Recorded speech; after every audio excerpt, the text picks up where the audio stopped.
नमस्ते बच्चों, मैं हूँ तुम्हारी दादी और आज की इस शांत रात में मैं तुम्हें एक बहुत पुरानी और प्यारी सी कहानी सुनाने वाली हूँ। ये कहानी है एक मूर्ख शेर की और एक चतुर समझदार खरगोश की। जब मैं छोटी थी ना, तब मेरी नानी मुझे ये कहानी सुनाया करती थी। उसी अंदाज में, उसी स्नेह के साथ आज मैं तुम्हें सुना रही हूँ। तो चलो, आंखें बंद करो, बिस्तर में आराम से लेट जाओ और मेरी आवाज़ के साथ धीरे धीरे इस कहानी की दुनिया में उतर चलो। एक समय की बात है बेटा, जब जंगल सच में जिंदा हुआ करता था। उस समय के जंगल की सुबहें कुछ और ही हुआ करती थीं। जैसे ही अंधेरा हटता, हवा में हरियाली की गंध भर जाती, ताज़ा घास, गीली मिट्टी और खिलते फूलों की खुशबू। पत्तों पर ओस की बूंदें मोतियों की तरह चमकती थीं और पेड़ों की शाखों पर पंछी अपने गाने शुरू कर देते थे। हवा में एक मीठा सा सुकून होता था, ठंडक भरी लेकिन गले लगाने जैसी। सूरज की पहली किरण जब बांसों के झुरमुट से छनकर जमीन पर गिरती तो लगता जैसे सोया हुआ जंगल मुस्कुरा उठा हो।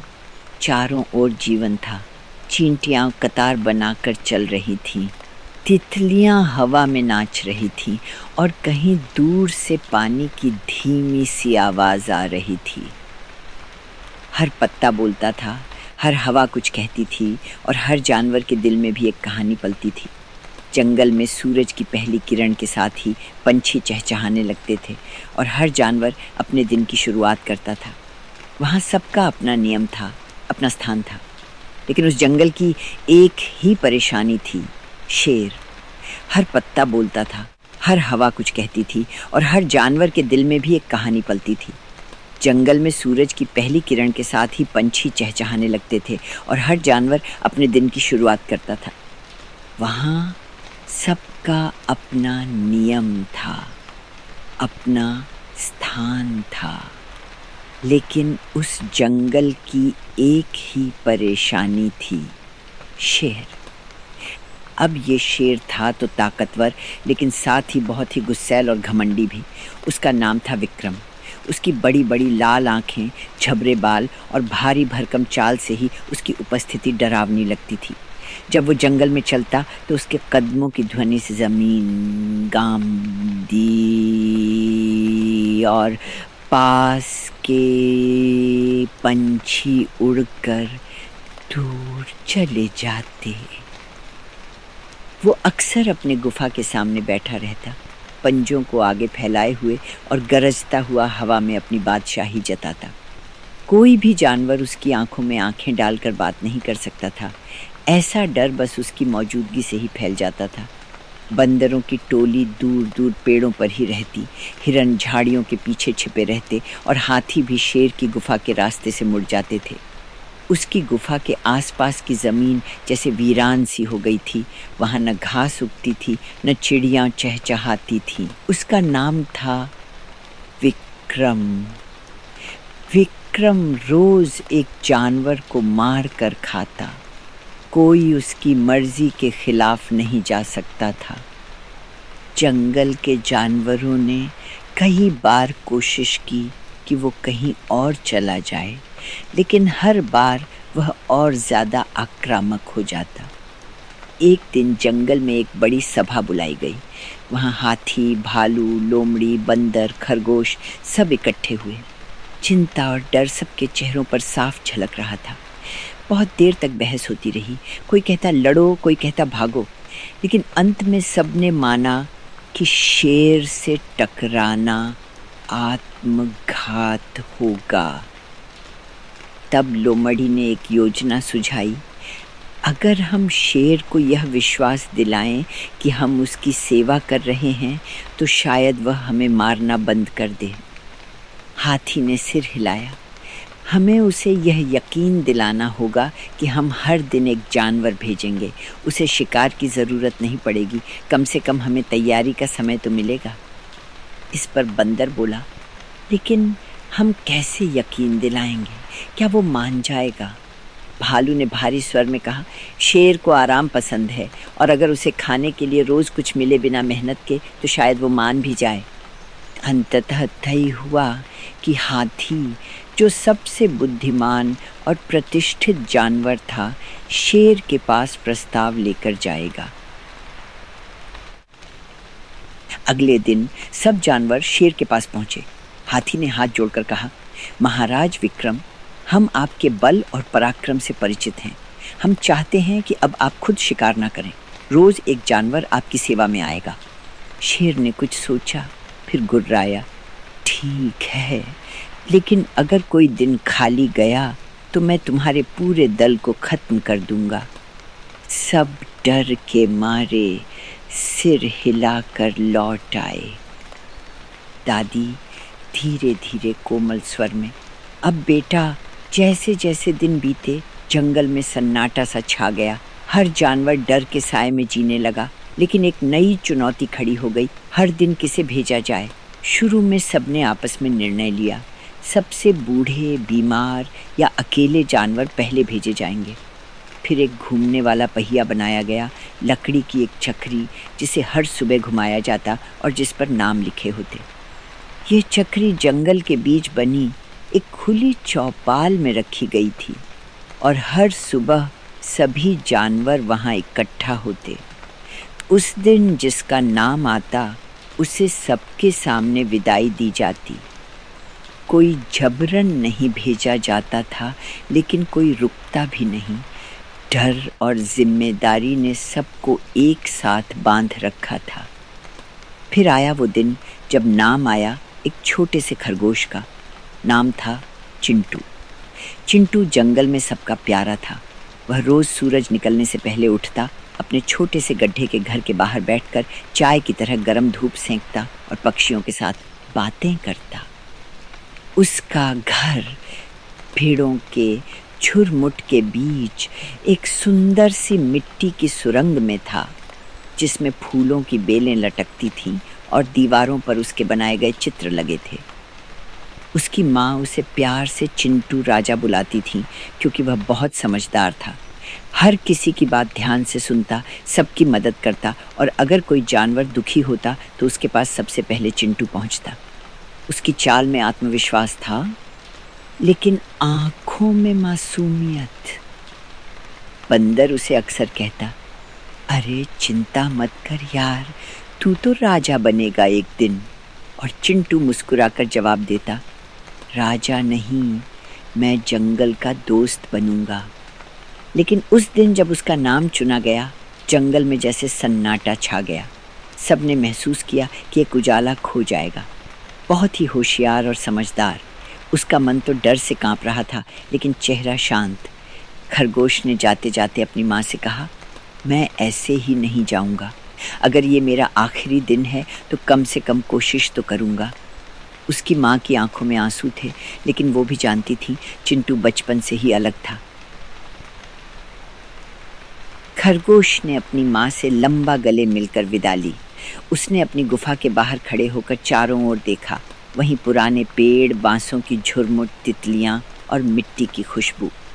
माँ ने उसके माथे पर हाथ रखकर आशीर्वाद दिया। चुपचाप वहां से गुआ में चली गई। चिंटू ने धीरे धीरे चलना शुरू किया, पर हर कदम सोच समझ कर रखा। वो रास्ते में हर पेड़ को ध्यान से देखता, फूलों की खुशबू लेता, मिट्टी पर हाथ फेरता और सोचता, क्या अब कभी ये सब नहीं देखूंगा। उसकी चाल धीमी थी, लेकिन आंखों में आत्मविश्वास था। वो जानबूझकर देरी करता गया, लेकिन उसकी चाल में डर नहीं, योजना थी।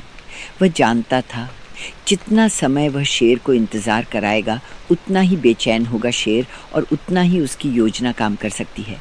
जब सूरज ढलने लगा, तब वो शेर के पास पहुंचा। शेर भूखा था, गुस्से से उसकी आंखें लाल हो चुकी थीं। शेर ने दहाड़ मारी, तू इतनी देर से क्यों आया? चिंटू बोला, माफ कीजिए महाराज, मैं अकेला नहीं आया था। हम 6 खरगोश थे, लेकिन रास्ते में एक और शेर मिल गया। उसने बाकी सबको मार डाला। शेर की आंखों में हैरानी थी, फिर गुस्सा। मेरा जंगल और दूसरा शेर? चिंटू बोला, हाँ महाराज, वो कहता था कि अब इस जंगल पर उसका राज होगा। मैंने तो बड़ी मुश्किल से भागकर आपकी सेवा में आ पाया। शेर गुस्से में बेकाबू हो गया। मुझे ले चलो उसके पास। चिंटू ने सिर हिलाया। चलिए महाराज, वो एक पुराने कुएं में रहता है। दादी धीमी फुसफुसाती आवाज में। रात का समय था। चांदनी जंगल पर बिखरी थी। हवा में एक ठंडक सी थी और दूर कहीं उल्लू की आवाज सुनाई दे रही थी। चिंटू शेर को ले गया कुएं के पास। वहां एक पुराना पत्थरों से बना कुआं था, जिसकी दीवारें खाई से ढकी थीं। चांदनी की हल्की रोशनी पानी की सतह पर पड़ रही थी, जिससे उसमें एक रहस्यमयी चमक आ रही थी। पास ही झींगुरों की आवाज और दूर कहीं बहते पानी की धीमी गूंज सुनाई दे रही थी। चिंटू के दिल की धड़कनें तेज थीं, लेकिन उसने अपने चेहरे पर डर नहीं आने दिया। शेर की सांसें भारी हो चुकी थीं और उसकी आंखों में क्रोध की ज्वाला थी।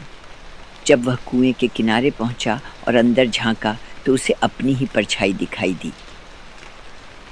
लेकिन अंधेरे और पानी की गहराई ने उस छवि को ऐसा बना दिया जैसे कोई दूसरा शेर अंदर घूर रहा हो। कुएं की गहराई से आती ठंडी हवा और पानी की सतह पर हिलती रोशनी ने माहौल को और भी डरावना बना दिया। शेर ने दहाड़ते हुए सोचा, यही है वो जो मेरे जंगल पर कब्जा करना चाहता है।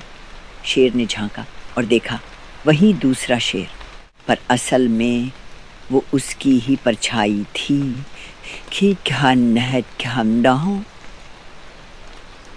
Sound effect, water lapping gently, echo of wind around stone well. शेर ने बिना कुछ सोचे एक और दहाड़ मारी और कुएं में छलांग लगा दी।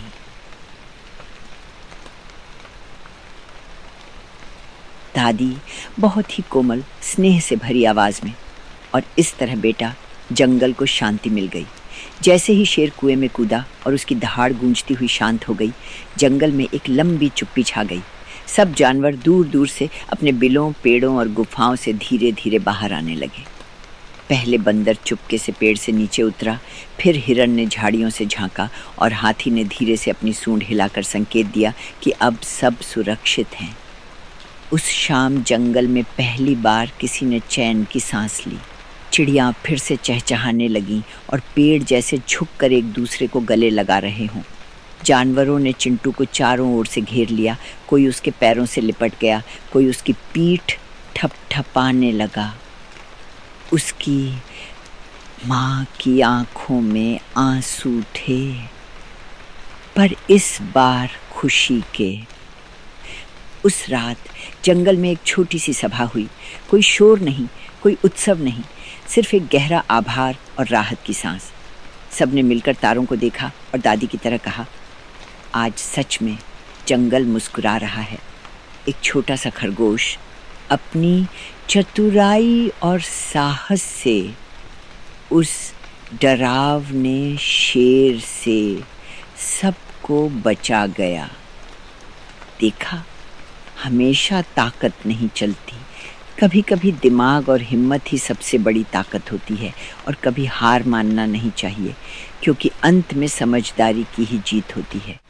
अब तुम भी धीरे धीरे नींद की ओर बढ़ो, सांसें गहरी करो और उस शांत जंगल की कल्पना करो जहाँ चांदनी है, पेड़ों की सरसराहट है और कहीं दूर से दादी की लोरी सुनाई देती है।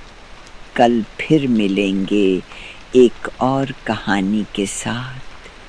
तब तक शुभ रात्रि मेरे लाडले, मीठे सपने आशीर्वाद के साथ।